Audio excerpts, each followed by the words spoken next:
Mulai. Assalamualaikum.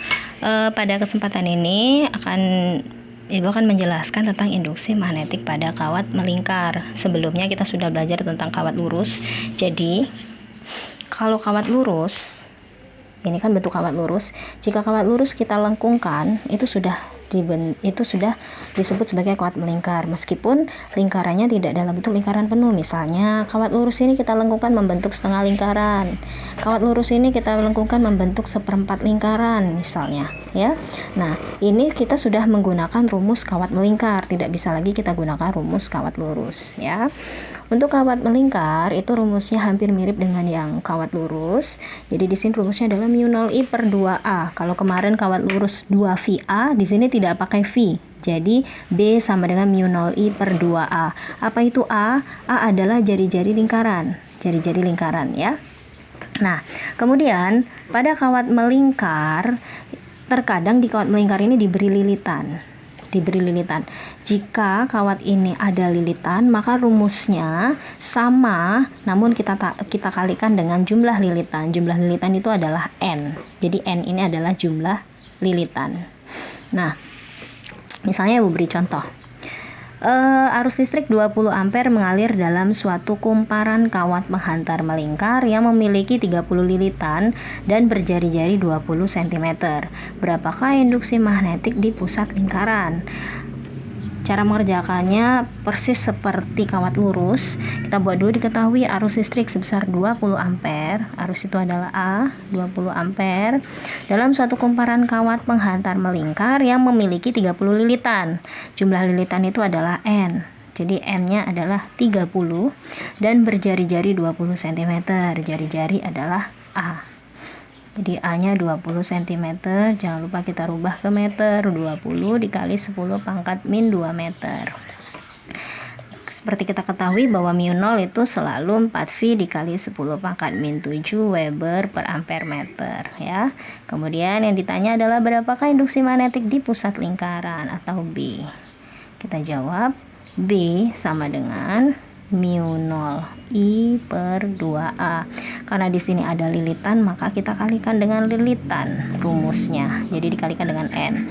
Sekarang kita masukkan μ0 itu adalah 4V dikali 10 pangkat min 7 dikali arusnya 20 ampere.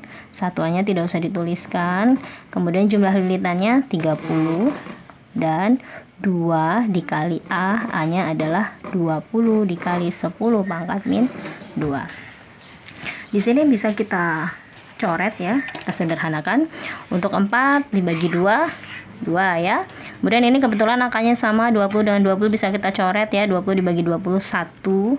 Jadi di atas ini angkanya tinggal 2 dikali 1 2 dikali 30, 2 dikali 30 60 dikali 10 pangkat min 7 per yang di bawah ini angkanya habis, tinggal 10 pangkat min 2. Jadi di sini 60 dikali 10 pangkat min 7, yang di bawah naik ke atas, negatif jadi positif, 10 pangkat 2. Maka besarnya B adalah 60, ini min 7 dan 2 jadi min 5, ya. Hutang 7 dibayar 2, jadi 60 dikali 10 pangkat min 5 Tesla. Ini besarnya induksi magnetik pada pusat lingkaran. Misalnya Ibu punya contoh lagi. Jadi kawat ini tidak selalu bentuknya lingkaran penuh. Seperti contoh yang kedua, sebuah kawat lurus dilengkungkan sehingga membentuk setengah lingkaran seperti pada gambar. Jadi untuk soal kedua, kawatnya berbentuk setengah lingkaran. Tentukan induksi magnetik yang dihasilkan di titik P. Kita buat dulu diketahui, sebuah kawat lurus dilengkungkan sehingga membentuk setengah lingkaran seperti pada gambar. Dari gambar ini diketahui arusnya adalah 40 ampere. Jadi I sama dengan 40 ampere. Kemudian ini jari-jarinya adalah 2 cm, A-nya 2 cm, kita rubah ke meter dulu. μ0 itu selalu 4V dikali 10 pangkat min 7 Weber per ampere meter. Yang ditanya adalah induksi magnetik. Induksi magnetik rumusnya untuk kawat melingkar mu 0 I per 2A. Karena di sini tidak ada lilitan, tidak perlu kita kalikan N. Nah, di sini lingkarannya tidak penuh, tidak satu lingkaran ini berbentuk setengah, maka di depannya kita kalikan dengan setengah. Ya, boleh di depan ini, boleh di belakang sini, boleh di depan. Kalau nanti lingkarannya berbentuk seperempat lingkaran, kita kalikan dengan 1/4. Kalau nanti lingkarannya berbentuk sudut, nanti sudutnya harus kita bagi dengan 360 derajat ya. Karena ini berbentuk setengah lingkaran, maka dikalikan setengah di sini. Kita masukkan angka-angkanya. Mu 0 itu 4V dikali 10 pangkat min 7 dikali arusnya 40. Kemudian ini 1/2. Ini boleh kita sambung ya. 2 tetap A-nya adalah 2 dikali 10 pangkat min 2. Nah, ini 2 ini dari 1/2 tadi. Sekarang ini bisa kita coret ini. 4. Oh ya, sebelumnya mohon maaf. Ini ada V di sini ya, ada V. Jadi di sini nanti ditambahkan dengan V. Jadi jawabannya 60V dikali 10 pangkat min 5. Ini dipertegas lagi. 60V dikali 10 pangkat min 5 Tesla. Ini mohon maaf, tadi lupa kalau V-nya tidak tercoret, jadi tetap dituliskan. Sama dengan yang ini. Ini kita coret ya. 4 dibagi 2, 2. Ini 2 dibagi 2 lagi bisa ya. 2 dibagi 2 habis ya. Di sini atasnya tinggal 40 kali 1 40. Ini ada V-nya jangan lupa dituliskan karena V-nya tidak habis, tidak bisa dicoret dengan yang di bawah. 40V dikali 10 pangkat min 7 dibagi ini tinggal 2 dikali 10 pangkat min 2. Sekarang tinggal kita bagi 40 dibagi 2, 20 ya. 20V dikali 10 pangkat min 7 dikali ini min 2 naik ke atas jadi positif 2. Maka besarnya B adalah 20V min 7 dan 2 dikali 10 pangkat min 7 dan 2 jadi tinggal min 5 Tesla. Itu untuk kawat melingkar. Kita lanjutkan dengan induksi magnetik pada solenoida. Nah, ini ada contoh gambar solenoida. Jadi solenoida itu adalah kumparan kawat berbentuk tabung panjang dengan lilitan kawat yang sangat rapat. Jadi di sini ada kumparan dililiti dengan kawat yang sangat rapat. Ini adalah solenoida. Jadi kalau bisa digambarkan ini ada lilitan ya, nanti ini arah medannya lilitan. Kemudian setelah solenoida nanti ada toroida. Toroida itu adalah solenoida yang dilengkungkan. Nanti kita bahas tersendiri. Jadi kita akan membahas tentang solenoida. Solenoida ini pasti ada lilitan. Pasti ada lilitannya, maka di rumusnya nanti pasti ada N-nya. Jadi induksi magnetik pada solenoida itu ada yang di pusat dan ada yang di ujung. Untuk di pusat solenoida rumusnya B sama dengan mu 0 I dikali N per L. L ini adalah panjang solenoida dan N ini adalah jumlah lilitan. Untuk induksi magnetik di ujung, jadi kalau di pusat yang di sini, kalau misalnya yang ditanya di ujung itu rumusnya hampir sama, hanya dibagi dengan 2. Jadi mu 0 I N per 2L. Kemudian induksi magnetik pada toroida. Apa sih toroida? Toroida itu adalah solenoida yang dilengkungkan. Jadi solenoida yang berbentuk lingkaran seperti ini disebut dengan toroida ya. Jelas di sini juga ada lilitannya. Bagaimana dengan rumus toroida? Toroida itu rumusnya hampir mirip juga dengan solenoida. Karena di sini toroida ini punya berbentuk lingkaran, pasti dia punya jari-jari. Rumusnya adalah mu 0 I dikali N, tentunya karena ada lilitan, per 2VR. R ini adalah jari-jari toroida. Misalnya ini ada contoh soal untuk solenoida dan toroida. Sebuah solenoida yang panjangnya 3 meter memiliki 1000 lilitan dan jari-jari 2 cm. Jika solenoida dialiri arus sebesar 2 ampere, tentukan besar induksi magnetik pada ujung solenoida. Ini yang ditanya ujung solenoida. Diketahui panjangnya L 3 meter, kemudian jumlah lilitannya 1000, jari-jarinya 2 cm, kita rubah ke meter, dikalikan 10 pangkat min 2.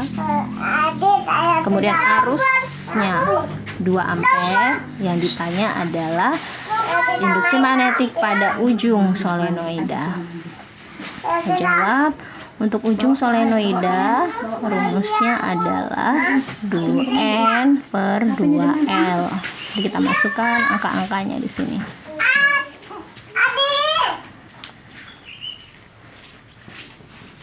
panjangnya 3 meter. Mu 0 itu 4V dikali 10 pangkat min 7 dikali I, arusnya adalah 2 ampere. Kemudian jumlah lilitannya 1000 per 2L, karena rumusnya di ujung 2L, 2 dikali panjang solenoida 3 meter. Karena sudah dalam bentuk meter, tidak perlu kita rubah lagi ya. Ini bisa kita coret angka yang sama, bisa kita coret ini 2 dibagi 2 habis ya, tinggal 4 dikali 1000, 4000 V dikali 10 pangkat min 7 dibagi 3. Jadi kita tinggal membagi 4000 dibagi 3 ya. 4000 kita bagi 3, maka hasilnya 4000 dibagi 3, coba kita bagi dulu sebentar. 4000 dibagi 3, 1, 3, 10, 3 kali 3, 9, 10 lagi 3 kali 3, 9, 10 lagi 3 kali 3, 9, jadi 1333, 1333,3 V dikali 10 pangkat min 7 Tesla ya. Kemudian yang terakhir, contoh soal tentang toroida. Diketahui sebuah toroida berjari-jari 20 cm dialiri arus sebesar 0,8 ampere. Jika toroida mempunyai 50 lilitan, tentukan induksi magnetik pada toroida. Sebuah toroida berjari-jari, jari-jari itu adalah R-nya 20 cm, 20 dikali 10 pangkat min 2, kita rubah ke meter, dialiri arus sebesar 0,8 ampere, I-nya adalah 0,8 ampere. Jika toroida mempunyai 50 lilitan, jadi N-nya ada 50, mu 0 selalu ya, 4V dikali 10 pangkat min 7 Weber per ampere meter. Yang ditanya tentukan induksi magnetik pada toroida. Yang ditanya adalah induksi magnetik pada toroida. Kita jawab, kita kembalikan lagi ke rumus toroida tadi. Bahwa toroida itu rumusnya adalah mu 0 IN per 2VR. B sama dengan mu 0 IN per 2VR. Kita masukkan angka-angkanya. Mu 0 itu adalah 4V dikali 10 pangkat min 7 dikali I, arusnya adalah 0,8 ampere. Kemudian N itu ada jumlah lilitan, jumlah lilitannya 50. Di sini 2V, R-nya jari-jarinya adalah 20 dikali 10 pangkat min 2. Sekarang kita coret yang bisa kita bagi di sini. V dengan V habis ya. 4 dibagi 2 tinggal 2. Kemudian ini bisa kita bagi, ini 0 dengan 0 bisa kita bagi. Jadi di sini tinggal 2 dikali 5 10. 2 dikali 5 10 ya, 10 dikali 0,8, 10 kali 0,8 tinggal 8, 8 kali 10 pangkat min 7 per, di sini tinggal 2 dikali 10 pangkat min 2. Jadi B sama dengan 8 dibagi 2 4 dikali 10 pangkat min 7, yang di bawah negatif naik ke atas jadi positif ya. 4 dikali 10 pangkat min 5 Tesla. Oke, demikian induksi magnetik pada kawat melingkar, pada solenoida dan pada toroida. Kita ketemu pada kesempatan berikutnya. Terima kasih.